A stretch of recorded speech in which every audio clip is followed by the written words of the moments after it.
Good evening. Welcome to the Scottish Family Party live stream. Well, Richard isn't here tonight. He's been busy. If you've been following the headlines, you might know why that is. It's great to have Michael here as well, the party chairman, and so we'll be manning the show tonight. How are you doing, Michael? Yeah, good to see you, Phil. Good to be with you. I'm in my bunker in Stirling. Hope I'm not. You look very bright there compared to my little studio, but this is my study, and it's quite strange, isn't it? Covering for Richard, if that's possible, but I'm sure we'll do our best. Yeah, and what's been sort of standing out to you in the news in the last week or so? What have you been looking at? Um, well, I'm sure we'll come on to it. I mean, obviously, all the SNP stuff's really interesting, and it's very exciting. And but I've seen a lot of stuff on the English and Welsh local elections. So we could chat about that later and some of the implications for us up here in Scotland, and some of the things that are coming up in the campaigns, which we highlighted as a party, a couple of years ago. These limited traffic areas in Edinburgh. I remember being on this live stream with a Mr. Geddes, and I must admit, a lot of the things he was saying looked shot right over my head, about big plant pots being stuck in the middle of streets just overnight, Yeah. stopping vehicles going down the streets of Edinburgh. But this is really big news down in England and Wales. So on May the 4th. So that story's attracted me. Some of the strikes and possibly pending strikes on the NHS and the impact on the NHS. I know there's a sort of a deal being agreed up here in Scotland, but it's not finalised. And we've reached the stage where in intensive care, we've got intensive care nurses, professionals going on strike. And this is unheard of. Yeah. And a lot of members of their various institutes are resigning and don't believe this is professional. So all that talk about saving the NHS a couple of years ago, it's being destroyed from the inside, by the staff. So that's a big story. We could chat about that later. And linked with that, I'm starting to pick up these scare stories on a new variant of Omicron coming in from India. And people getting very, very twitchy about that. And, I think something like 50 cases picked up in the UK already. I know down at the golf club, they're getting twitchy. And that's always a good bellwether, what they're talking about down there. So that sort of surprised me. And, I've got a sense that we're being softened up for this new variant, just as we've got this sort of wonderful weather this week, just as it's safe to go outside again. Let's talk about a new variant. So those are a couple of the stories, but of course the SNP one's the big one. And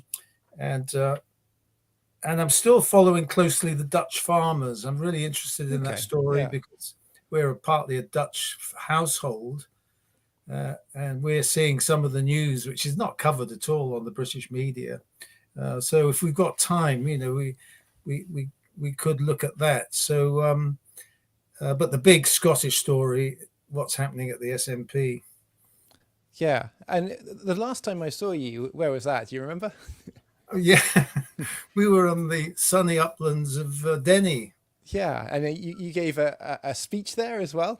You gave the opening speech.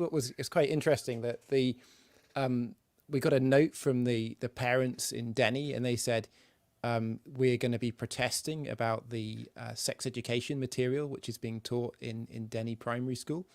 The parents had gone there and they'd met with the head teacher, and what they said to us when we met in the cafe beforehand was that the teacher was almost, just laughing at them as they complained about the material that was being presented.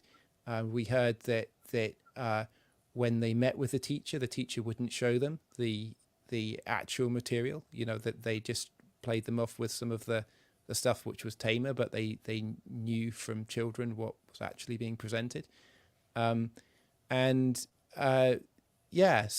they'd actually sent an email through saying, could you send through some speakers? They said that the people here, maybe are they're very concerned about what's happening, but they're not necessarily willing to speak themselves, but they want to have a protest. But actually, when we went there, they did speak up, and we had some great people speaking. We put together a video and we put it out, and I put in the speeches of basically the local people in that video, because they articulated, really what was happening. We had a mother there who was saying that her child had been abused, was having to go through these lessons, basically, where it was saying that, how nice sex is to children, that, and really just teaching 10-year-olds how to have sex, and how great that is, really explicit material. And, some of the things that we're seeing, I guess, coming out of that, like, one of the things when you look through the Scottish sex education material is that the age of consent is 16 in Scotland. But when you look in the material, it says, if you are younger than 13, then you're not able to consent to oral sex or anal sex or vaginal sex, and so they kind of move the goalposts. So where the law says it's 16, the sex education material says it's very rare for anyone to be prosecuted where both people are between 13 and 16 and have consented. And that obviously makes the age of consent completely irrelevant if it's no longer the age of consent. It's the age of consent. It's meant to be the age at which you can give consent. If you can give consent younger than that, then it's no longer the age of consent. And so there seems to be this push to promote sex to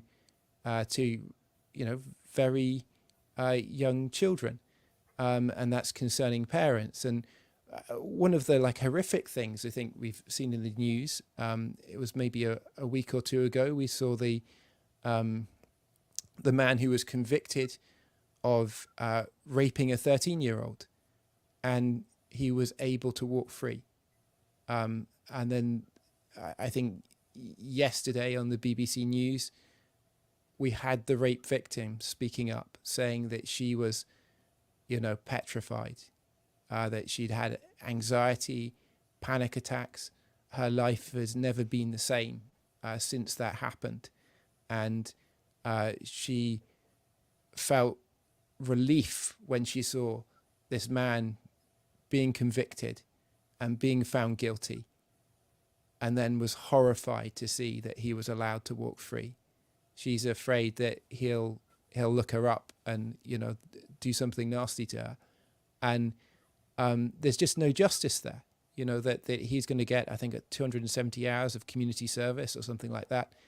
And the judge who was looking at the case just said, I don't think he'll do it again. He's a young man. If he was over 25, I would have given him jail time. But because he's under 25, I think he's got some growing up to do. Let's hope he's learned his lesson. Let's let him be free. And in that summing up, he actually said, when I'm giving this sentence, I'm bearing in mind your age and that you haven't spent any time in prison. And because he's not spending any time in prison for raping this person, even the next time he does it, he still won't have spent any time in prison. So we could use the same logic, and this is absolutely crazy, I think. What are your thoughts on that, Michael? Yeah, well, looking across that whole piece, going, first of all, your analysis of the Denny protest, it was wonderful to see, all these young parents organizing themselves, not being fobbed off by what the schools are saying, because that's their classic trick. All the hard line stuff we're not using in the curriculum here in Denny in the primary school, and but you can bet your bottom dollar everything is being covered, and in some detail. And I put a Freedom of Information request into Stirling Council, and they say yes, every school is covering the full syllabus, and that's what is being assessed, the success of this syllabus. But it was so encouraging, and more parents are being duped into saying, well, they're probably not covering the extreme things, but that's not the case. And the taking away the innocence of children is the worst thing, and it's a terrible offence. That beautiful young minds corrupted by this constant bombardment, and you have to ask the question, well, why are they doing this? Why are they sexualizing our children at such a young age? But certainly all those people speaking, and you put together a very good video on this, and the listeners, if you haven't seen it, I mean, I picked it up on YouTube, and you collated the key speeches, and you narrated,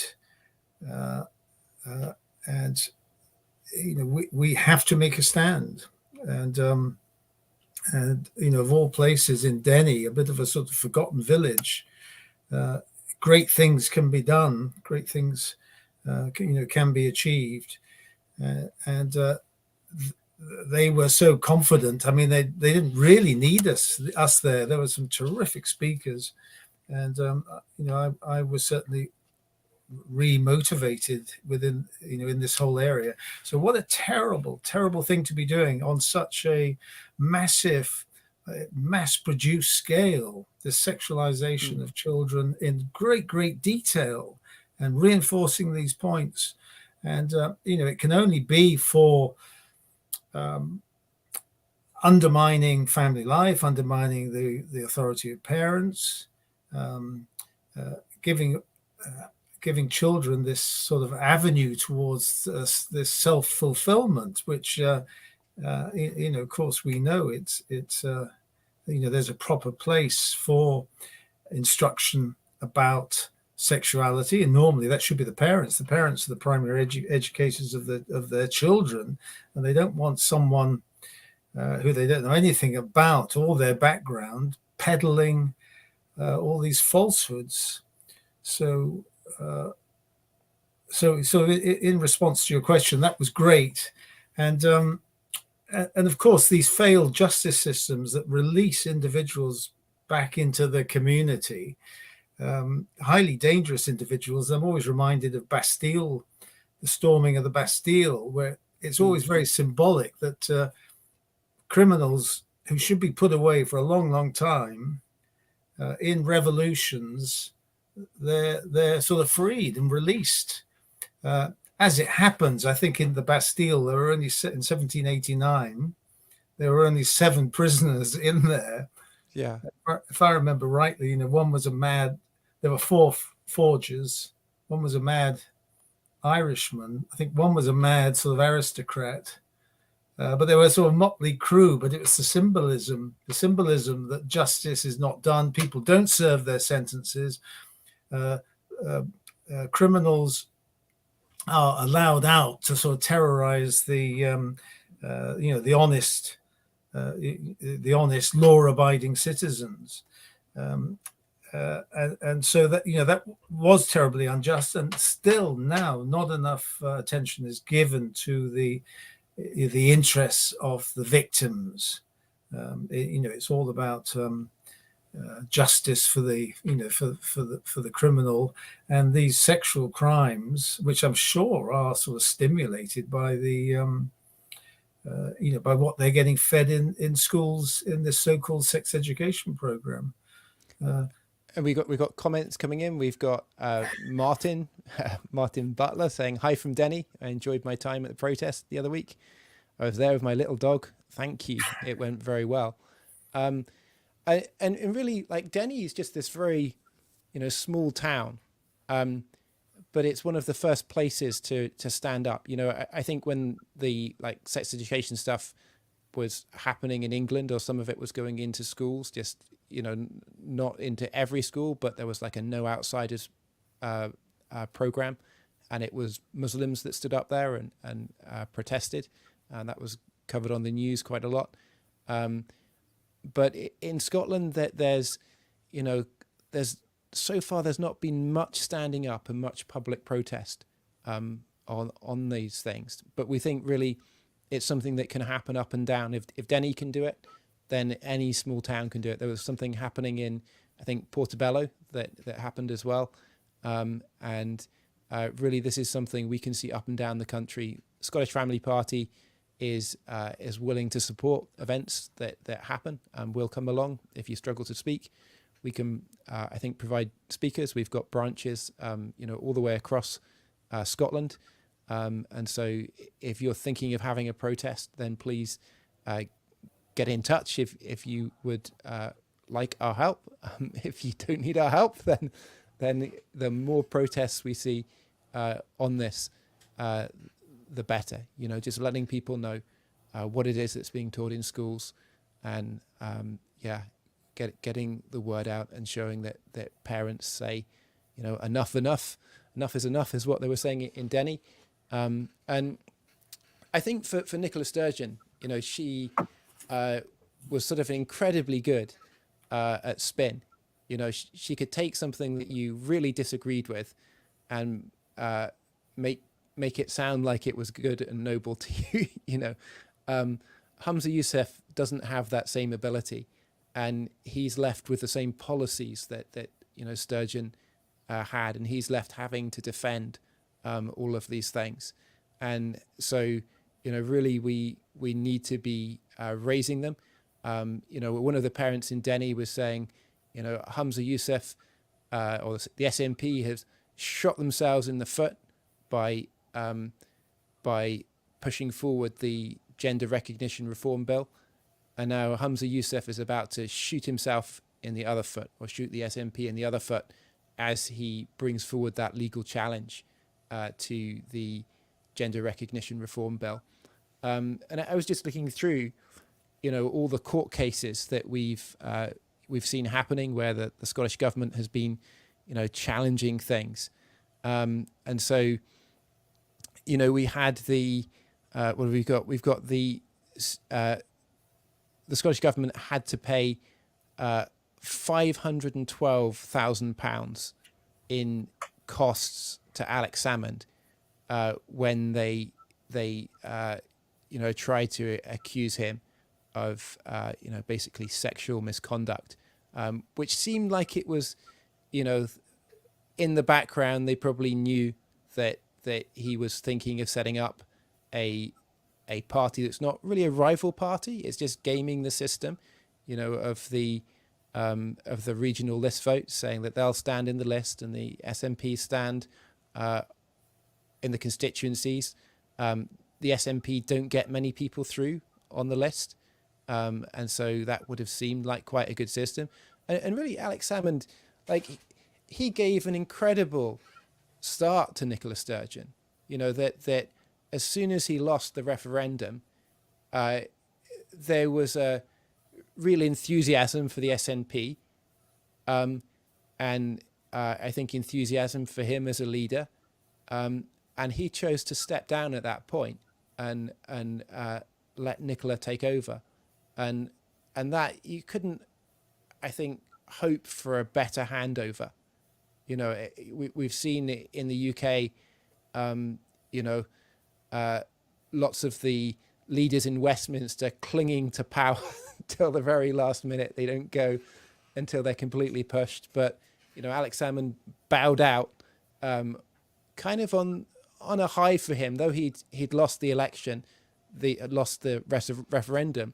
The growth that they'd seen in support for independence was huge, and then to see, I guess, Nicola come and stab him in the back, as it were, or we don't really know what happened behind the scenes there. That's but it seems that it could be related, to him starting the Alba Party. And, we as taxpayers had to pay him £500,000. And if that was his costs, then you can be sure that the Scottish government's costs were probably about the same. So that's about £1 million of taxpayers' money, I should think. Then for the named person scheme, we had to pay another £500,000 in costs, total of 482,000. Then we had the Supreme Court challenge of the independence that we had recently. To can we hold our own referendum in Scotland? I think all the legal advice said you're going to lose that. And in lots of these cases, it's the same thing. Like the legal advice says, I don't think you're going to win that. And that cost 222,000 of taxpayers' money. And we saw, I think, in the last few weeks as well, that the SNP MSPs are revolting and saying that they won't pay their membership money, or this is the MSPs. They're meant to give £250 a month out of their MSP salary into the Scottish National Party. And they're saying that because SNP funds are going to be used to, or might need to be used to defend Peter Murrell in his case, where it seems that he misrepresented the numbers of members that the SNP had. The SNP MSPs are furious that their money they donate is being used to defend somebody who, it looks like a whole bunch of money has gone missing, while he's been the chairman of the party, and so, the SNP is in complete disarray. And yeah, in the comment to our Denny video, one person wrote, they said, "This is why I cancelled my SNP membership, looking at the sex education material." And so if there are any people that are, members of the SNP and you've maybe given up your membership and you're looking for somewhere to give that membership money to, then can you think of anywhere that would receive that gratefully, Michael? Yes, I mean, I know our membership is expanding, but we're always looking for sort of highly motivated members who want to get involved at the branch level, and certainly if our policies on protecting children, protecting the family, protecting life, has got a great resonance. That's a really interesting list you've produced there, Philip, where the SNP always see these external threats, don't they? That they try and look at the dangers from outside, and now now we know the problem's right at the heart of the party. It's rotten to the core, and then for years it's always been outsiders. Or when people leave, and he was very gracious, I thought, Salmond, and he sort of handed over the party leadership to Nicola Sturgeon, and then not long after, he's getting stabbed. I mean, it reminds me of the Russian, Stalinism in the 1930s, where there's this apocryphal story about 3 individuals shuffling around in the gulag. And then they're chatting to each other, and it's snowing and it's bitterly cold, and they're just managing to keep warm. And they say to one guy, "What are you in here for?" He said, "Oh, I spoke for Popov in 1936. Okay, and what are you in here for? To the second gentleman, he said, "I spoke against Popov in 1937. And then to the third guy, "Well, who are you?" He said, "I am Popov." So, this is the harsh reality of sort of SNP politics. And Stalin, very cleverly, he always saw the enemy outside, the White Russians, the threat of reinvasion, the threat of the royalists, But in fact, it's the decay and rotten system that he was head of. I mean, that's the real problem. And of course, the SNP now, it's their problem. They can't blame Westminster. They can't blame any external actions from Brexit, or it's their management of the party, and their mismanagement of the party. And I think someone else was taken into questioning today. I think I saw a news flash about the treasurer going in for questioning. I mean, that's not a good look, is it, Philip? And I think you've seen something like, I don't know, I was watching a video which said there were like 14 resignations in top levels in the SNP. So you saw something where lots of the old timers said, I'm not going to stand in this leadership election. We need someone new. At the same time that these police investigations are kind of unfolding, and, we don't know what's going on behind the scenes, but what we've seen from the outside is, it just seems like corruption everywhere. That when Nicola Sturgeon was, being investigated for misleading Parliament, that the person who was doing the review of that, I think he was in the past a member of the SNP,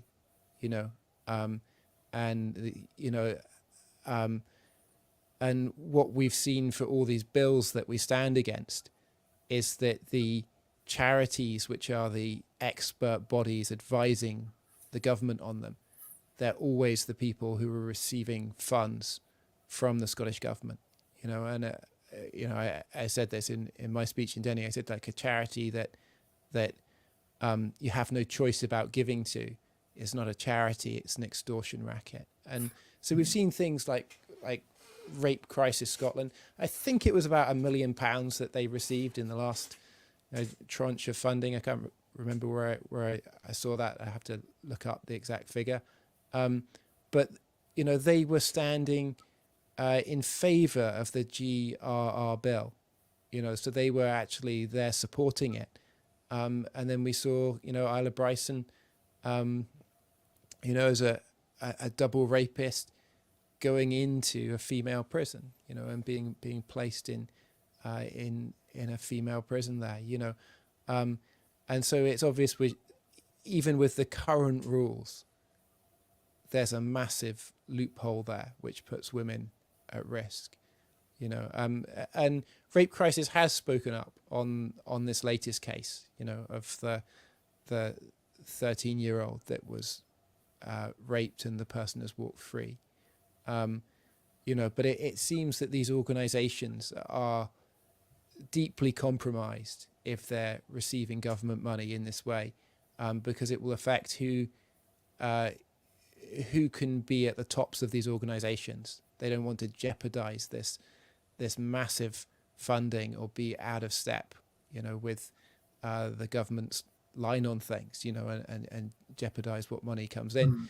The expression, he who pays the piper, they call the tune. And so taxpayers' money just being wasted on lots of these charities, Yeah, because I mean that's 13. Is it 13 years of power? And these tentacles, have reached everywhere. And I think sort of living within this nightmare, I think if you're totally outside the system, you can see more closely what's happening.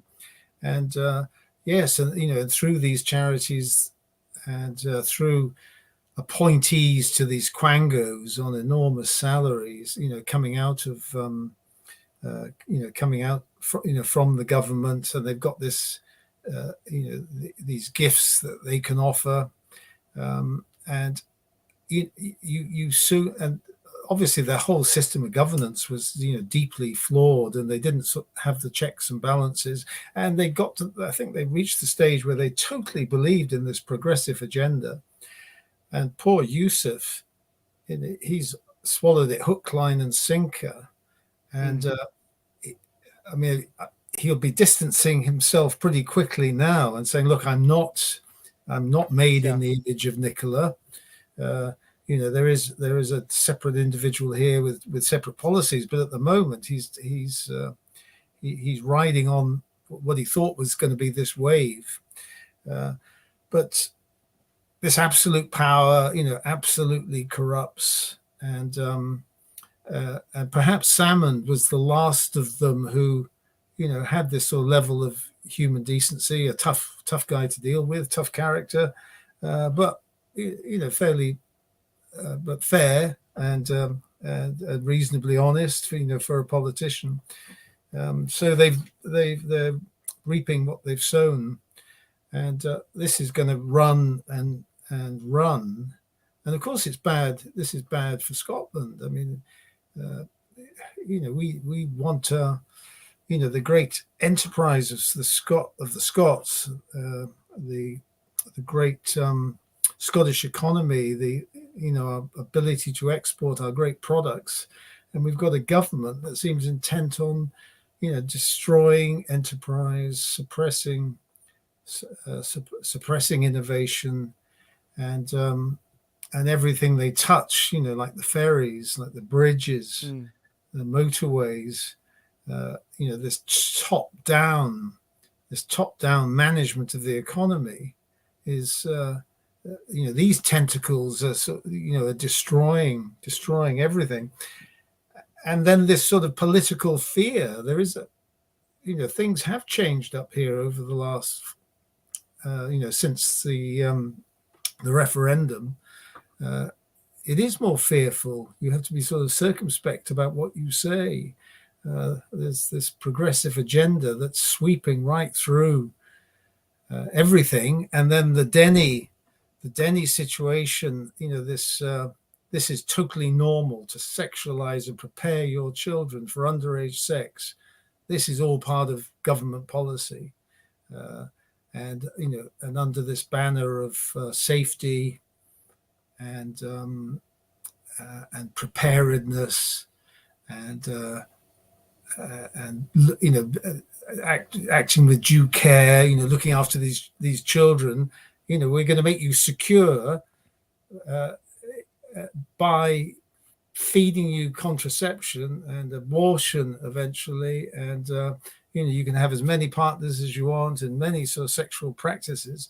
I mean, it's totally corrupting, isn't it? I mean, what a legacy for a government, pushing the destruction of the innocence of children, and to drive a wedge. I think this is what it's all about, to drive a wedge between the child and the parent. And I think it's exactly the same with the environmental agenda, that they'll make children fearful, the world's going to end at any moment. And they were looking for the children to put pressure on the parents. And I remember one of our candidates who stood in that by-election, that you can have sex, you have underage sex, the police won't prosecute you, but you can't have meat for lunch. Yeah. That's Edinburgh City Council, trying to have a totally plant-based cafeteria system in all Scottish schools. Can't eat any meat because of going for zero emissions, but you can have multiple sex with different partners, and you'll be encouraged to practice lots of ways of doing that, and we'll give you the tools to make that safe. I mean, it's just, and I don't even see that in the sex education materials. Like, I don't think the emphasis on it is on safe sex at all. I think that's glossed over pretty quickly. It's about sex as experience. It's about sex as a right. It's about glamorizing every kind of sex basically possible to children. And I think when you look at the the philosophy of Dr. Colin Morrison, who put it together, when he was doing his PhD thesis, he was saying, we need to move we need to move away from, the values of those that are socially conservative and their concerns, and we need to be seeing an education program which is based more on children's sexual rights, basically. And that's totally what I see coming through this program is there's like it's giving a bit of a nod to safe sex, but it doesn't, like, it's barely featured there. It gives a little bit of a nod to various other things, but most of it is really about saying this is the palette of things which are on offer. It's your right to go and enjoy it. Don't let anyone tell you that you can't, basically.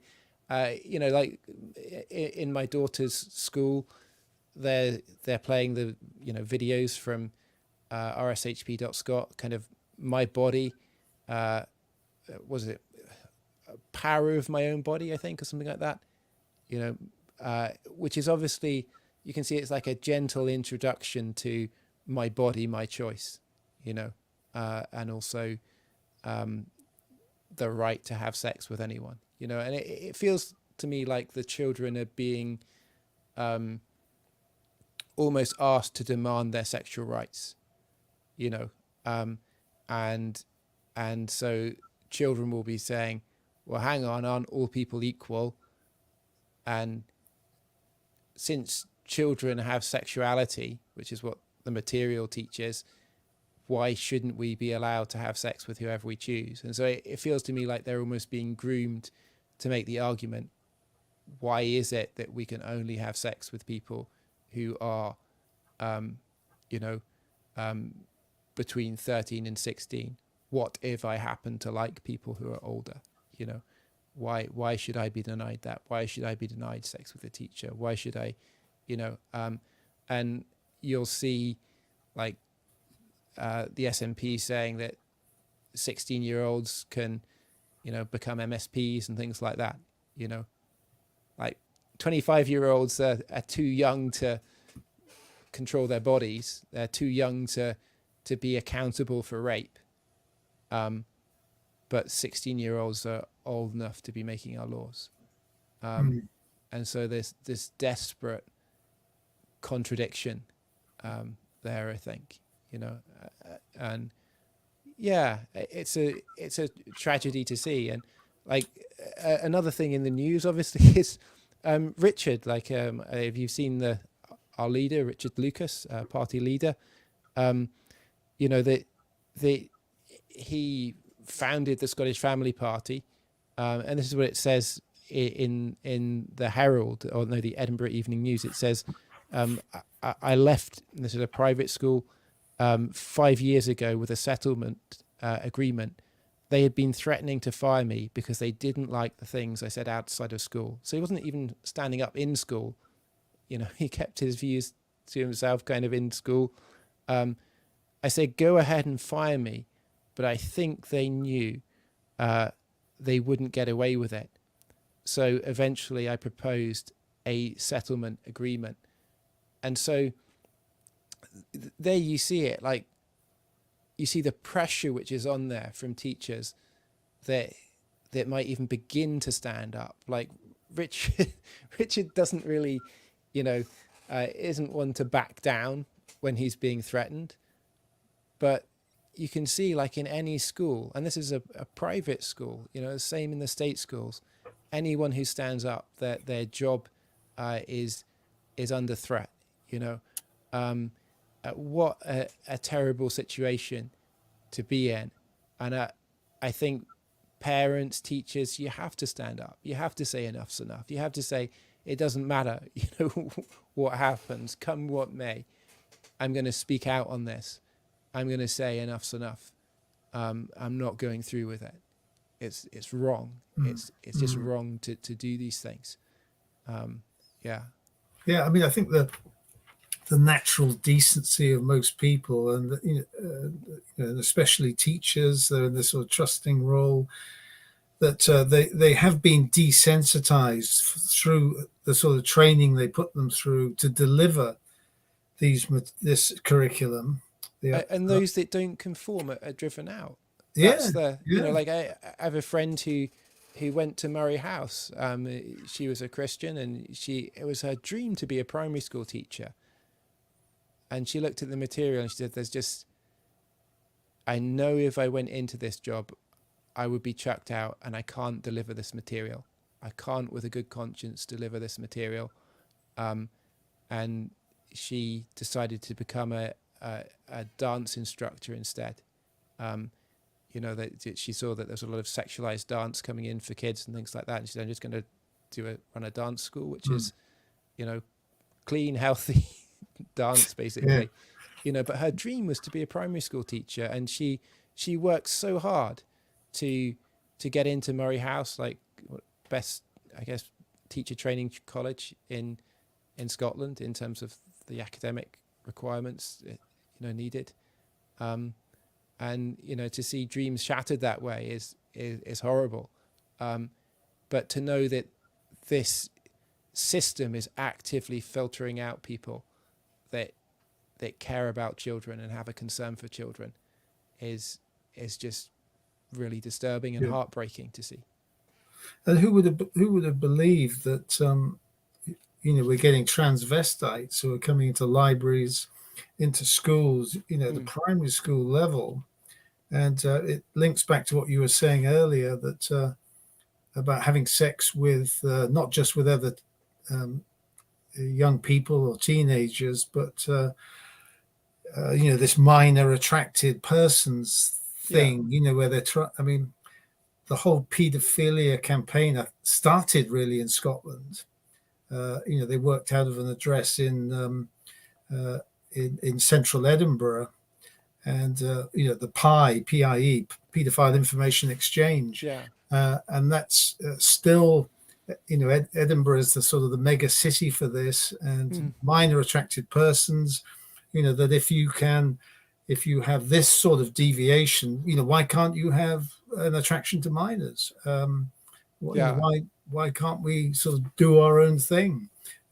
And I'm sure this sexualization is partly to sort of feed that market and to legitimize these desires of basically perverse individuals who would and they argue, well, children have this right to choose who they have sex with.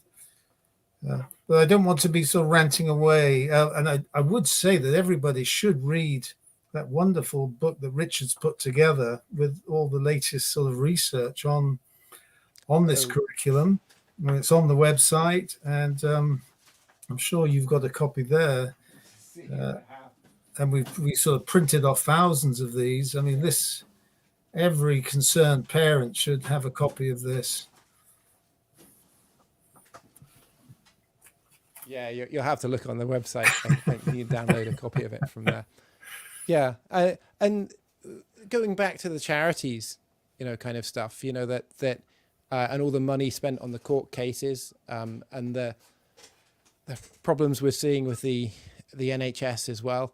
That one of my best friends, he grew up in Glasgow, and he's incredibly bright. He was top of his year. In university, he went to university in Glasgow. And he works in technology. He left one company to go and work in another, and the former team lead of his company basically said to the remaining team members, "How come nothing's getting done anymore?" And they said, "Oh, it was the guy that left. He did all the work, basically." And he's a good friend of mine, and I was sitting down, chatting to him, and he was looking through what happens with tax and things in Scotland. So in terms of tax, we have the 41% tax for people that have an income over £43,000. And in England, it's a 40% tax. So in Scotland, it's 41%. In England, it's 40%. In Scotland, it kicks in at 43,600. In England, it kicks in at 50,200. And so more and more people are being put into that tax bracket because, all our, the bracket hasn't risen, but we've got inflation, and then people have started to get pay rises and things like that. Even if you got a 5% pay rise, you're still 5% down because inflation's running at 10%. And so everyone's getting kind of moved into, higher tax brackets. Then we've got things like the NHS, which was saying at the beginning of this year, they were saying, well, if you're financially well off, we think maybe you should be paying for treatment because we haven't got any money, And so he's looking at this and he's saying, I'm working really hard. Why should I be in it? Would I want to be in Scotland? He's saying, like, should I move to England, Phil? Like, I've moved from England to Scotland, and I love it up here. It's a great place to be. But to see somebody who was, born in Scotland, born in Glasgow, and seriously contemplating moving to England because of bad governance, when he's somebody with phenomenal talent, somebody who probably if he could keep more of his money, would be able to found a business that would be, which would be great for Scotland in the future. And him thinking, what am I paying for? Where's this extra money going? Is this going into, charities which are being bought for government purposes, going into mindless court cases? Lots of these court cases we can't win either way. Like the referendum court case, we pay for the Westminster to fight their side. We pay for the SNP to fight their side. We're paying both sides of both of them. For Alex Salmond, we paid his costs. We paid the Scottish government's costs as well. And, the money is just going down the drain. And if we look at the way the SNP ran their finances internally and then say, they were in charge of the nation's finances, of all the money that we gave in taxation, it's worrying to think what we're fined, and so, I think that's a devastating thing to see in Scotland. And really people saw Humza Yousaf as being the kind of anti-business candidate, for Scotland. Actually, today he said, he was laying out his plans for Scotland. He says, today we set out a series of promises to be delivered by 2026. We need to be even bolder on taxation and redistribution of wealth, he says. That's frightening. I used to work in an area which was trying to attract investment into Scotland. It wasn't my main job, but I got to know, some of the main plays that countries would make to attract investment. And of course, Scotland was particularly attractive at that time. But what they really look at is, rates of corporation tax and rates of personal taxation. And so, when a large company, especially a large American or Japanese company, is looking for a new location, they fly around in helicopters, looking at sites. But the real nuts and bolts are the grants they can get, tax rates, corporation tax rates, personal tax rates.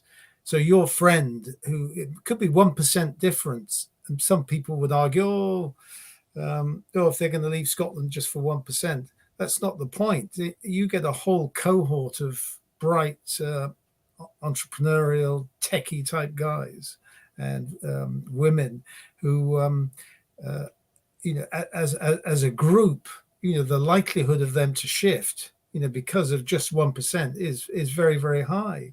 And they may well love Scotland. So tax rates are critical. And so that's why Ireland, the Republic of Ireland, has always performed so well before they got ensnared in the whole European game. And there are there are attractive locations for for investment. I mean, Hungary always does particularly well. So these things are very, very important in terms of making making your bit much more competitive. Tax rates. So if Yusuf is talking about taxing more, and which invariably means wasting more, governments are always terrible about allocating expenditure. They always have their pet projects, and low taxation economies do tend to foster entrepreneurial, innovative individuals, and has a knock-on effect, a multiplier effect, right through the economy. And Scotland has such a history of being an incredibly inventive country. Yeah. When you look through all the inventions that we've had, the medical breakthroughs, and the great scientists that we've had, coming out of Scotland, we punch well above our weight. As a country. And of course, the education system was always top notch, and they're still trying to trade off that history. And of course, that's long gone. I mean, it's now RHSP and ideology. But what a fantastic education system! Great universities. I mean, decimated by successive governments, and dare I say, the academics that lead those institutions. What a history we have, and I think that's just waiting to be reignited, with the right government policies, to capitalize on these great resources, the great natural resources we have, the great people we have, and this great history of sort of freedom and liberty and the rule of law, which differentiates us. It was out of, I think, pretty desperate times, though, that school system was built up. In Scotland. So, I know the stories of the ragged schools, like at the top of the Royal Mile, which basically became the foundation of Scotland's, national education system. And this was actually churches beginning to educate the poor children that were in rags. Often their parents would be alcoholics, just, drinking away every penny that they had. And the churches opened up their doors and began, financing schools for these poor kids. And they called them the ragged schools, And these people, when they grew up, became bankers and lawyers and doctors, and it was really that system it became nationalized and became the state education system, and that was exported all the way around the world, and that's where our reputation for education comes from in Scotland. And so maybe it's a time when churches and other groups that care think we've just got to somehow pick up the pieces from where we are. And it's been encouraging to see work that Neil from the Scottish Family Party has been doing with Unite for Education, bringing together those that are doing homeschooling and independent schools, and starting things which are kind of outside of the woke system that we're seeing both in state and other private schools. And it's something else I was thinking of. So I've been playing with artificial intelligence recently. I guess that's where we're seeing one revolution happening. And I was remembering the talk that you gave on, Scotland's demographic winter. Was that 2 years ago at the conference? Yes. Yep. Yeah. And so one of the things I'd been thinking about with that was the total fertility rate in Scotland. I think in 2021, it was 1.29, which means that for every woman, they have on average in Scotland 1.29 children, and the replacement rate is 2.1. So on average, you need every woman to have 2.1 children in order for your population to stay stable. And the reason it's not 2 is because some babies will die before they survive to reproduce, and there's a bit of a difference between the number of boys and girls that are born. And so that's the reason that it's 2.1.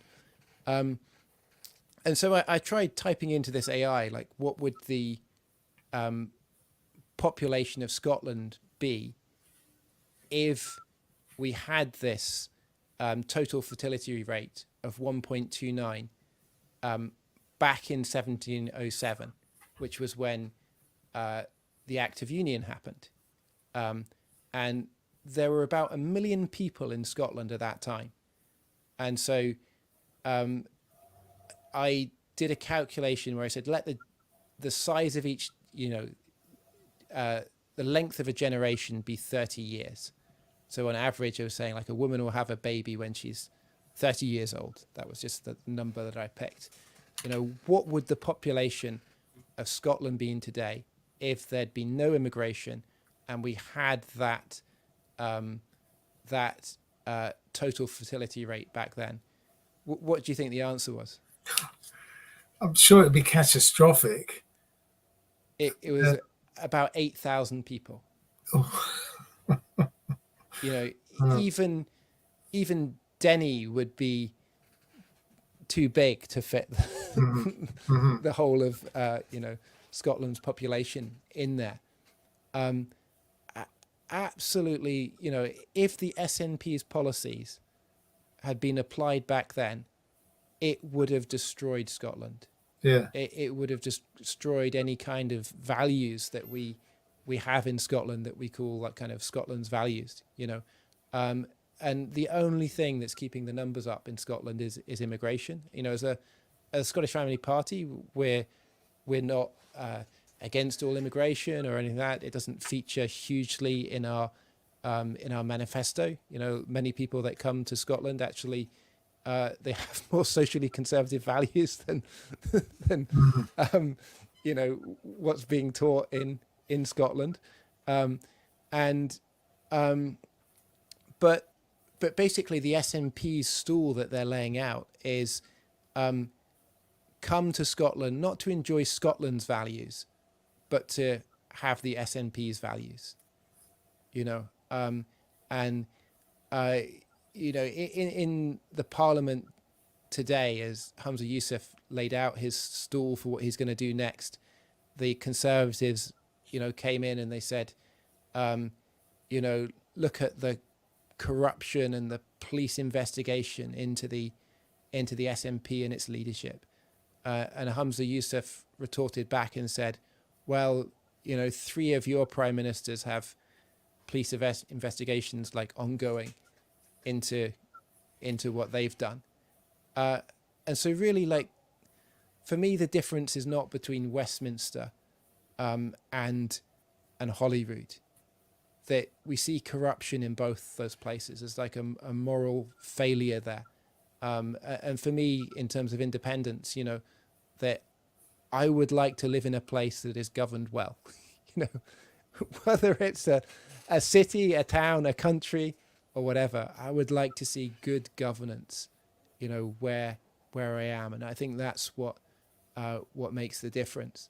And so we see, like, the health service in decline, the school system in decline, the problems with drugs and alcohol, all of these things happening in Scotland. And that if these problems continue, then I don't think we'll see any immigration. Immigration is often driven economically.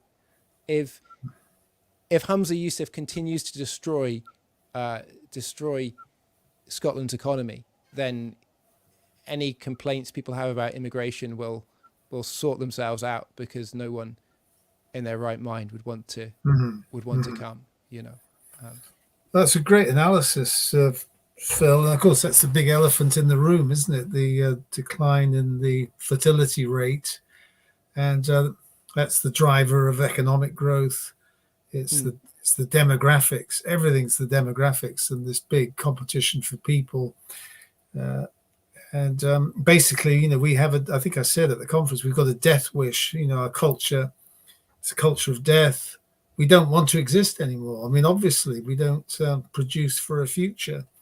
And the SNP have absolutely no answers to that. And I think there is some special commission looking at it, but it's not a top priority. And that's the tragedy of the sex education stuff, because it removes sex from the context of procreation. Sex is about everything other than everything other than procreation, and exactly happening within a stable marriage, the ideal place to bring up children, to form the next generation, and that's who we are as a family party. We stand for the family. We believe it's the unit that is the best start for children. You have a mother and a father, that ideally they love each other. They're in a lifelong relationship, and that forms the stable basis, for children to come into this world, to learn values of a country, to have somewhere secure to come back when the world is maybe against them, and that's what we're standing for. I think that's what differentiates us from, Labour, from SNP, Greens, Conservatives, all these other parties, even,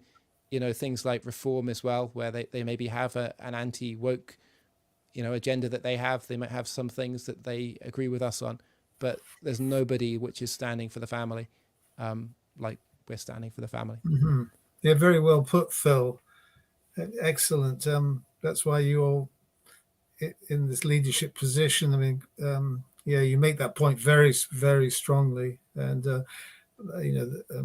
this vacuum in Scottish politics, that's what we're trying to fill with a totally revolutionary manifesto. Well, I think we're out of time now. I was worried we might run out of things to say, but we've made it through. That was fun. I enjoyed chatting to you, Phil. Well, have a good evening. I believe the titles should be coming up.